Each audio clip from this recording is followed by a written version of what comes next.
रुक करते बसपा अध्यक्ष मायावती क्या कुछ कह रही हैं, सुनते हैं। को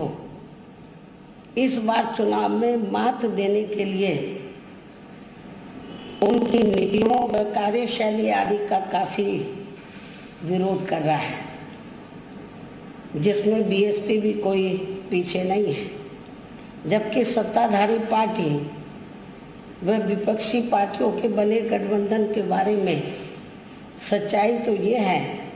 कि यहाँ वर्तमान में विपक्षी गठबंधन के प्रमुख दल कांग्रेस पार्टी ने आज़ादी के बाद शुरू में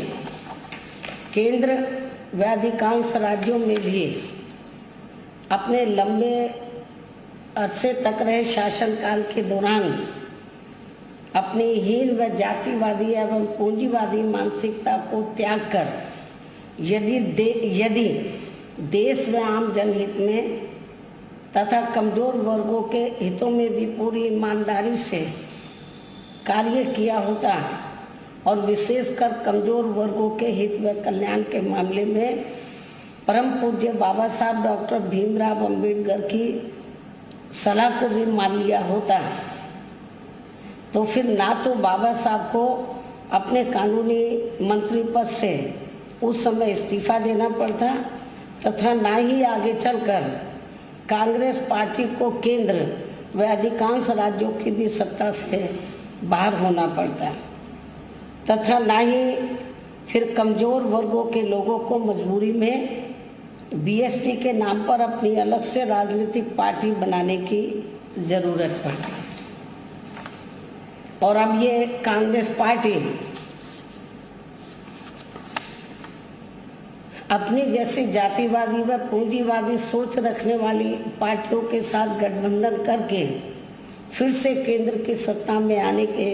सपने देख रही है, तो वही सत्ताधारी बीजेपी पार्टी भी पुनः केंद्र की सत्ता में आने के लिए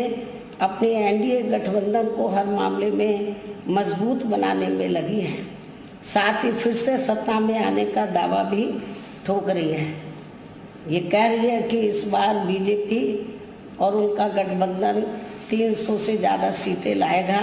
इसका भी दावा ठोक रही है, जिनकी कथनी व करनी में कांग्रेस पार्टी की तरह ही कोई खास अंतर नजर नहीं आता है। कहने का तात्पर्य ये है कि अब ये दोनों बने गठबंधन यानी कि एनडीए व परिवर्तित किए गए यूपीए केंद्र की सत्ता में आने के लिए अपने अपने दावे ठोक रहे हैं,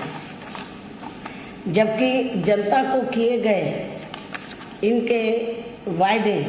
व आश्वासन आदि सत्ता में बने रहने के दौरान अधिकांश खोखले ही साबित हुए हैं। वैसे भी कांग्रेस व बीजेपी एंड कंपनी के बने गठबंधन की अब तक रही सरकार की कार्यशैली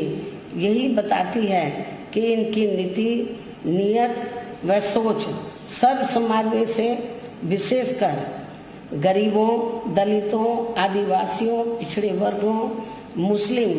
एवं अन्य धार्मिक अल्पसंख्यकों के प्रति लगभग एक जैसी ही रही है,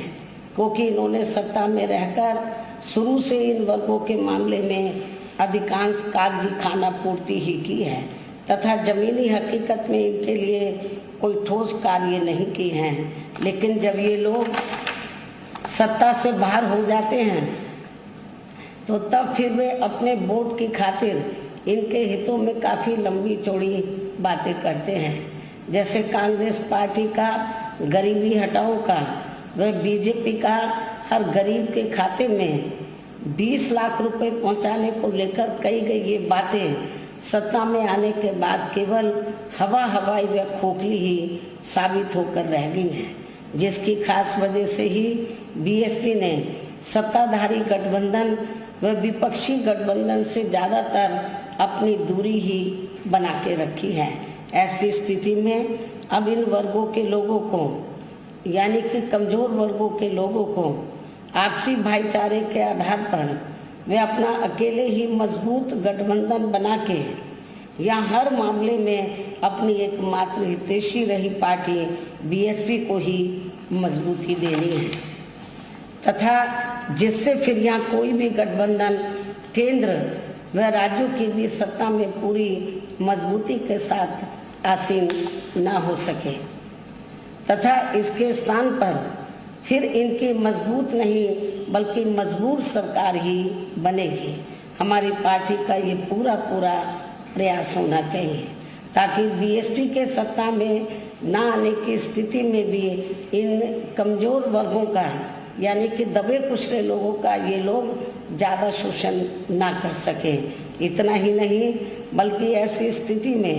बीएसपी को भी सत्ता में आसीन होने का मौका मिल सकता है। और जब तक हम लोग अकेले अपने बलबूते पर खड़े नहीं हो पाते हैं, इसलिए इन सब बातों को ध्यान में रखकर अब बीएसपी को लोकसभा आम चुनाव में व इससे पहले राजस्थान, मध्य प्रदेश, छत्तीसगढ़ व तेलंगाना आदि राज्यों में होने वाले विधानसभा आम चुनाव में भी अकेले ही चुनाव लड़कर अपनी पार्टी का बेहतर रिजल्ट लाना होगा। लेकिन बीएसपी पंजाब, हरियाणा आदि इन राज्यों में वहाँ की रीजनल पार्टियों के साथ मिलकर जरूर चुनाव लड़ सकती है, बशर्ते अब वर्तमान में उनका एनडीए व परिवर्तित किए गए यूपीए से भी कोई संबंध नहीं होना चाहिए। इसके साथ ही